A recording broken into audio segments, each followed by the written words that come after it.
So, as someone who talks quite a bit about relationships, I do talk quite a bit about babes, and I have admitted that in the past episode of Tweet Street. But more than that, I feel like normally babes always looked at like victims when it comes to a lot of these topics, but I feel like this time they're the perps. And just the same way last week I thought that I haven't been that triggered in a while and I wouldn't get triggered like that in a while, I feel like this episode probably takes the cake on that. But before I get into any of all of that, I want us to start with something that's particularly sweet. Now, the notorious B.I.G.'s daughter has recently put up her home, which is worth $1.5 million, in order to pay the $1 million bond for her boyfriend.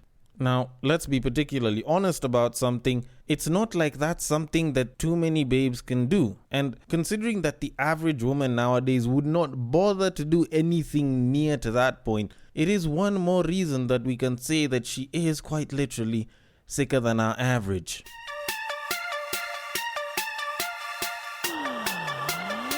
Get ready for the battle of the sexes.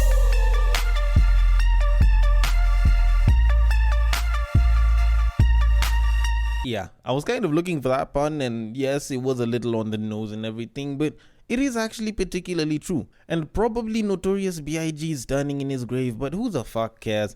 This woman is one of the sweetest people, or at least sounds like one of the sweetest people on planet Earth just by doing this one very simple act. Now, the story reads, the Notorious B.I.G.'s daughter, Tiana Wallace, reportedly posted her boyfriend's $1 million bond in his hit-and-run case. According to reports, Tiana Wallace bailed out her boyfriend Tyshawn Baldwin, who allegedly sped off from police on August the 10th during a routine traffic stop and mowed down 3 pedestrians.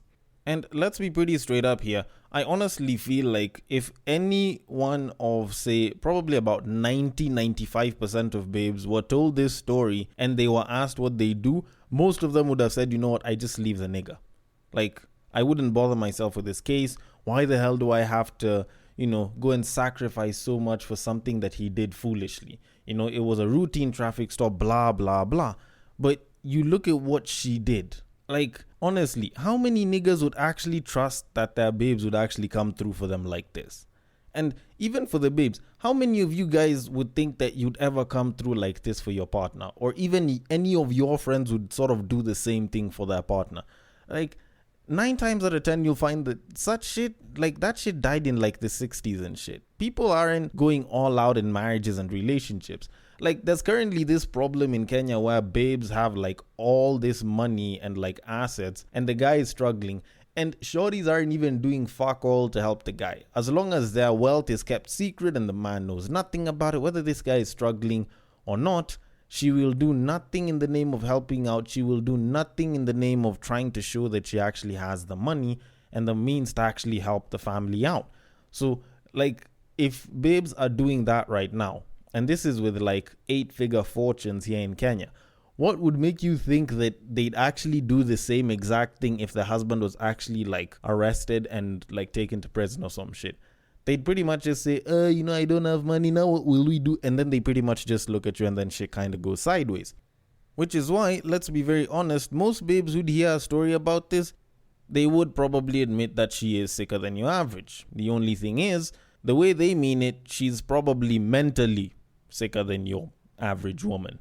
But anyways, I'm not a woman, so I can't really say that for sure, but what I can say is that this is Break Time on West Side, and I probably should have started in the right fashion, which normally has the intro and me introducing myself in a very nice way. Kind of something like this. Welcome to Break Time on West Side, your number 1 Break Time podcast, coming to you from Nairobi, Kenya. The man on the mic is a man who wants his woman's heart to be just as B.I.G. as Notorious's daughter. Because honestly, in terms of kind acts for men, who can really top that? Like, really, who? He's a man who once thought that bukkake was a Japanese form of martial arts. It is none other than your tall, dark, and mildly handsome man, Sir Denver B. The show is Battle of the Sexes, our weekly love, sex, and relationships show where I get to talk about love, sex, and relationships. I normally talk about girls quite a bit, but it's mostly because it's from a guy's perspective. Because I believe most of y'all, especially the ladies, don't really know what guys go through. Like, we have a lot that happens in our hearts that we don't really put out there, and y'all might as well get to know some of that shit. And sometimes the niggas need to feel like someone relates to them, So if you do relate with what's being said, if there's something that you didn't like, if there is some sort of feedback that you'd like to give, or maybe even a compliment, then at Breaktime on Westside is the handle to reach me at. If you are using Facebook or IG, the DMs are always open and I'm always very welcome to feedback. And if you are using Twitter, you can slide into my personal DMs there through the handle of @BagakaTheD. And if you do like listening to the podcast, if you feel like you are a fan of the podcast, then a nice rating and or a review would be highly appreciated on whichever app that you're using, because I believe that I am a chart-topping podcaster, and what better way to make that a reality than to allow more and more people to give that rating and allow even more people to find the chart-topping podcast that is Breaktime on Westside. But anyways, all that said and done, there is a bunch of things that I do want to talk about. Now, first of all, this is the last episode of the season. Raw Zone comes from next week. Tweet Street is also ending this week for the next season that comes after about 2 weeks. And with Raw Zone, for those of you all that don't know, that haven't listened to Raw Zone, it's pretty much just me sort of picking one topic and talking about it for about, say, 10 to 15 minutes with little to no editing, no instrumentals, just me sort of trying to connect with the people by just giving some of my thoughts on some things that I feel we should be talking about. But all in all, that will be coming in for the next 2 weeks. Then Battle of the Sexes and Tweet Street begin new seasons again. So y'all can stay tuned for that. But so far, a massive thank you to each and every one of you that's been listening over this past season and over the past episodes of Battle of the Sexes, and more so Breaktime on Westside, because I appreciate it quite a lot. Now, all that said and done, we do have a topic to get to, but before we do that, there are a couple of things that I want to talk about. Now, first of all, Nick Cannon has recently announced through a pregnancy shoot that he is expecting his 10th child with one of his baby mamas known as Brittany Bell. That's supposed to be the third child that he's getting from her, but the 10th in total. And that's pretty much it. Now, moving it on, there was a very interesting story that was posted up on IG about a week, or is it a week and a half ago, which was actually detailing a scenario that a certain woman had gone through with the husband and his best friend.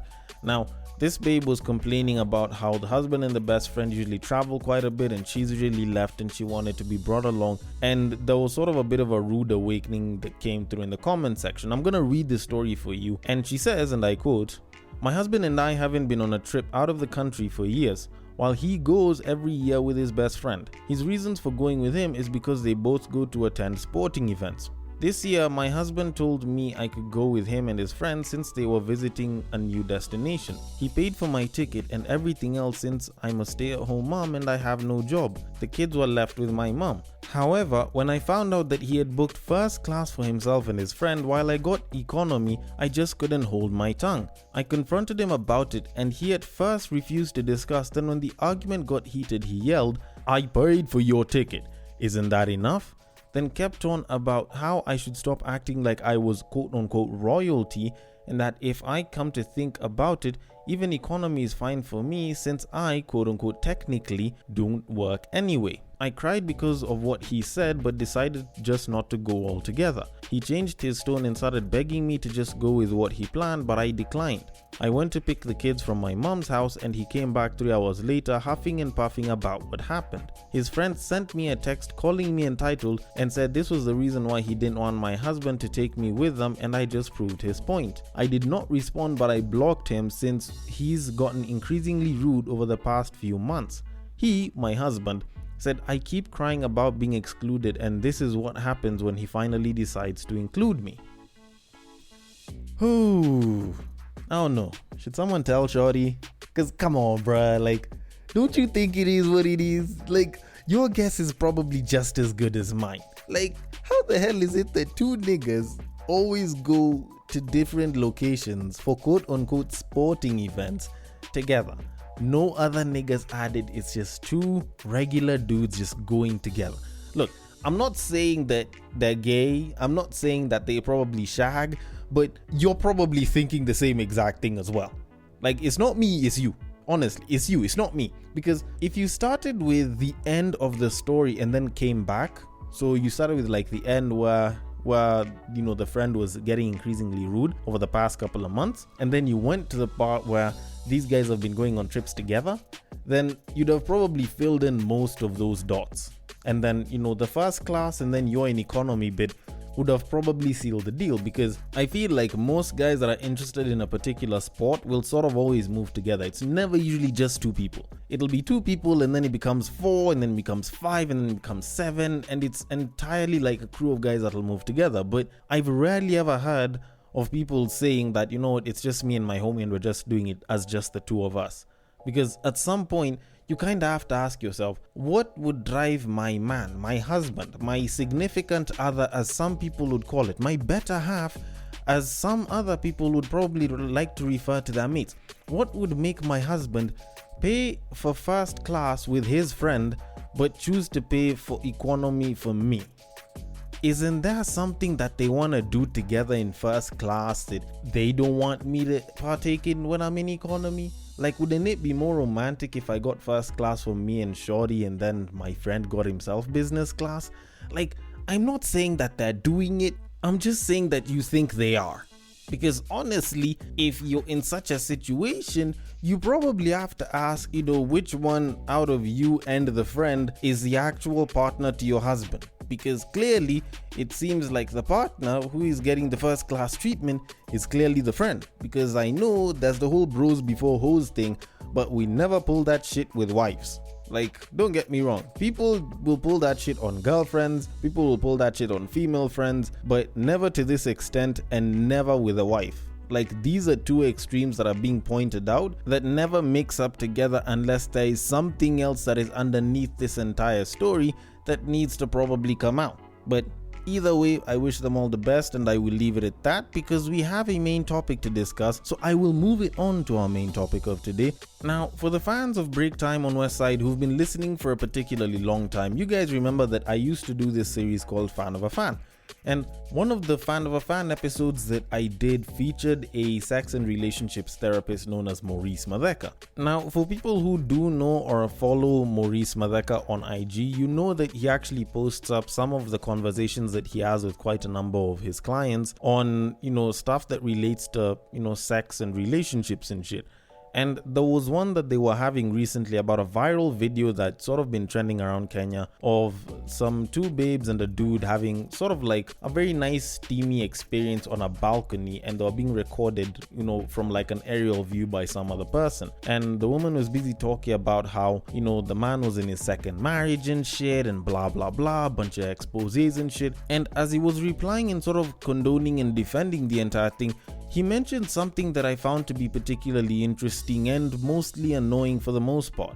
And I never really thought I'd get triggered, but this is something that actually did sort of trigger me for a bit. He says, and I quote, "I meet women who dog on their men because," and I quote, "he is nice, Madeka. I love him, but he is not normal. Which man stays at home all the time? Kwani he fears other men? I wish I found one text from a woman to at least feel like I married a man sought after by another. Some drama is healthy. This is more women than you think." End quote.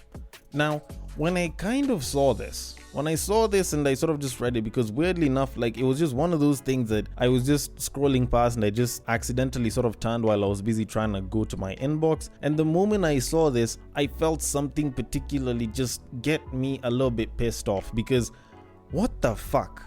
There's babes that still actually say this. I actually didn't think that there were that many babes that believed this, but if Maurice says that this is more women than you think, I'm inclined to believe him because he tends to deal with a lot of women. And this is the shit that kind of annoys me. Like, when you're in a situation like that, when you hear babes saying that, it's almost like you're damned if you do, damned if you don't. Because you kind of think about it, for us as dudes, like, babes will usually complain that, "Oh, why can't you stay at home? Oh, you never spend time with me. Oh, you're always out with the boys. Oh, you're always out drinking. Why can't you do something more productive or, spend more time with your significant other or your kids or some shit?" But you're in this situation where there's a guy that actually stays at home, that actually spends time at home, and he just chills. He's not all up out there and everything. And there's babes that are saying, "I do not like the fact that this guy is doing it," and they're busy screwing other guys because of that shit. and I will get to that in a little bit. But like, honestly, I fail to understand how it is that we're supposed to make such babes happy, because when you have babes that are saying, oh, you know what, he's always out, he's always drinking and blah blah blah, he's always running around with little girls, you know, and then you have a guy who decides to stay at home, which is the complete opposite of what this guy does. The shorties are also saying, you know what, he's too boring and there's no drama, which I'd have preferred, and this guy doesn't leave the house. Like, there's no getting it right when it comes to doing it with your partner for some reason. Or at least that's what this entire piece of text is making it look.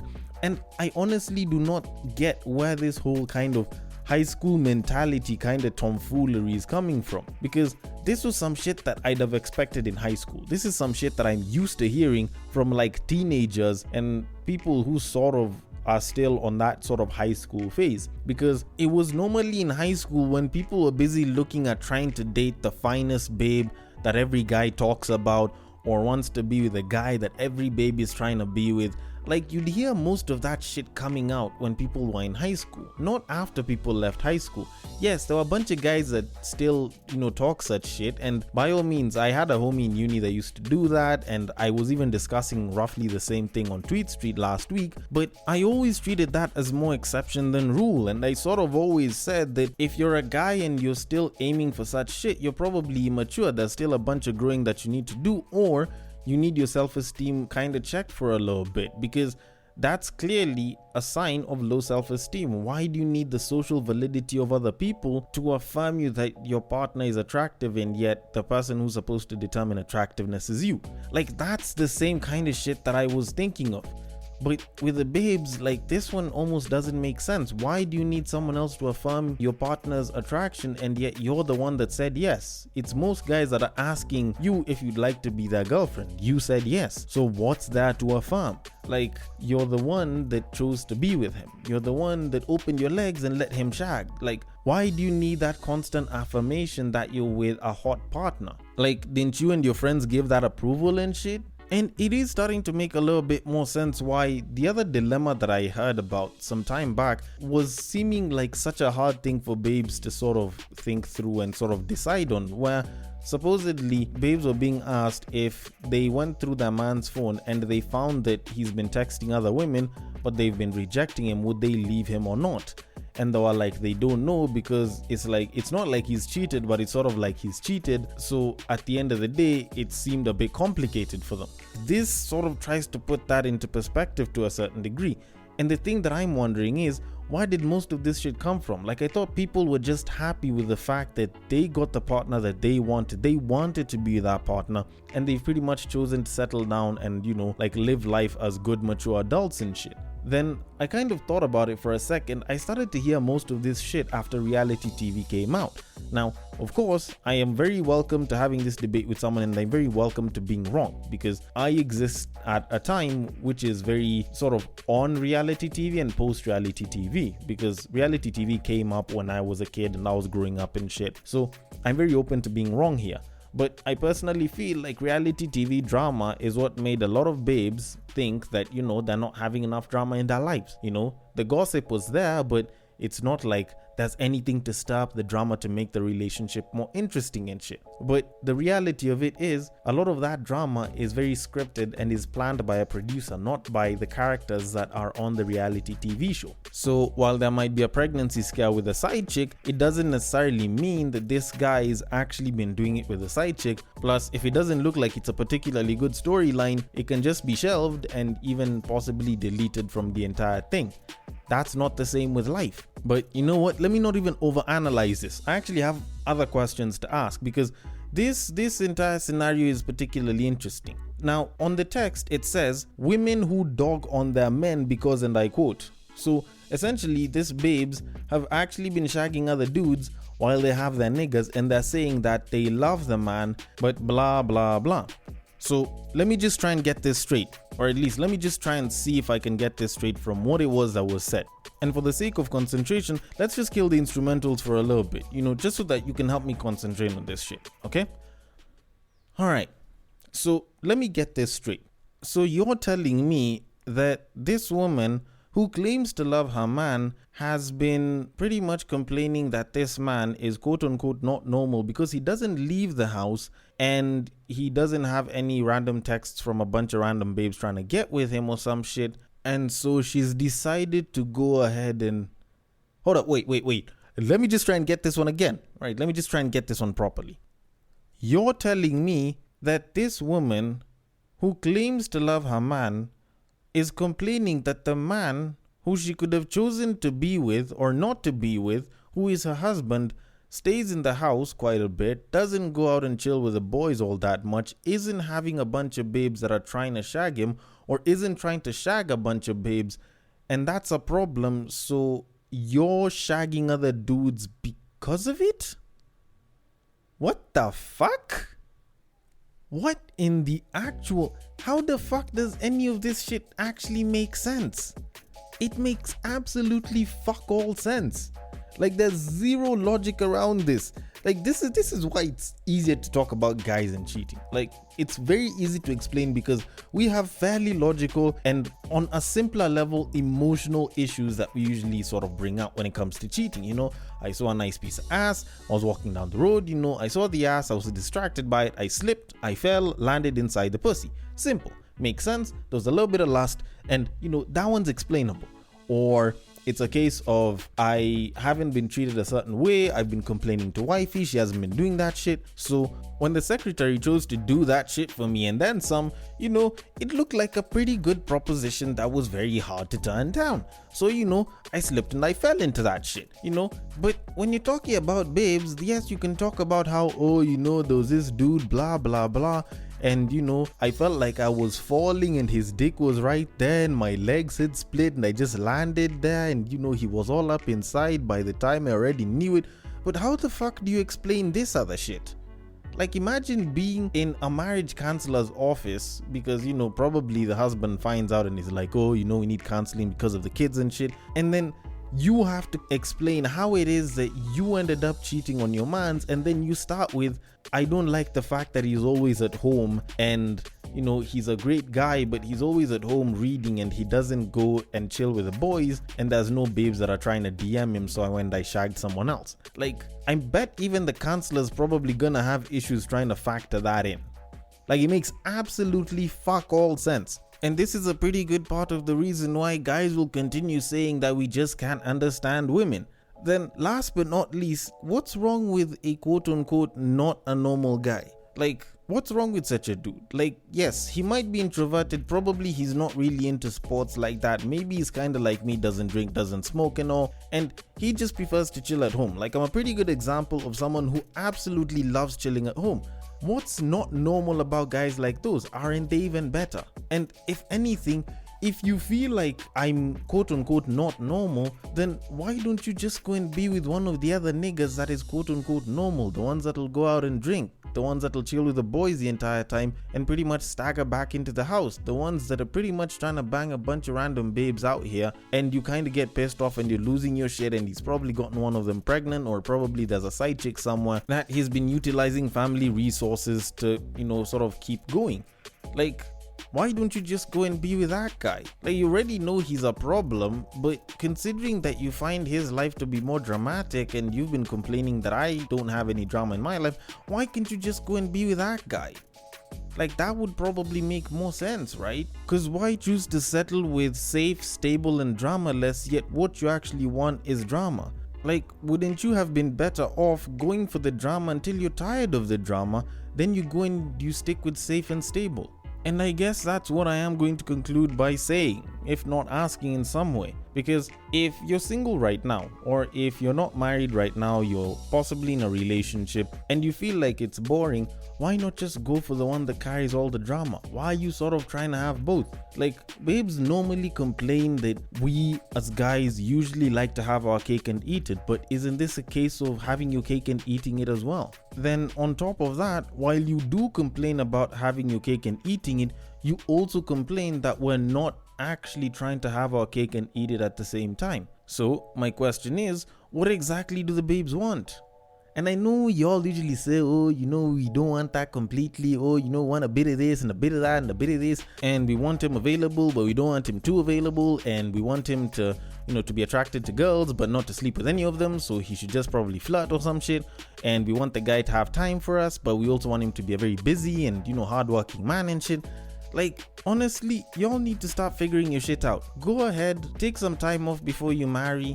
Make sure you know exactly what it is that you want from the partner that you'd want to spend the rest of your life with. Stop trying to go back and forth saying that, oh, you know, I love my partner, but I wish he was more of this and that. You knew the partner that you wanted to be with, and you're the one that made that choice. If you didn't want your partner because you felt like he was not normal, then by all means, you could have gone for a more dramatic nigga. But I don't know. I'm fortunate enough that I'm not married, and I'm fortunate enough that I get to talk about this shit. So I want your thoughts on this. The DMs are open on Facebook and on IG. It is at Breaktime on my site. On Twitter, it is at Bagaka the D. Thank you so much for listening all the way till the end. And if you are listening through Castbox, feel free to drop your thoughts and comments below, and I will attend to them accordingly. And until next season, I will catch you guys on the next break.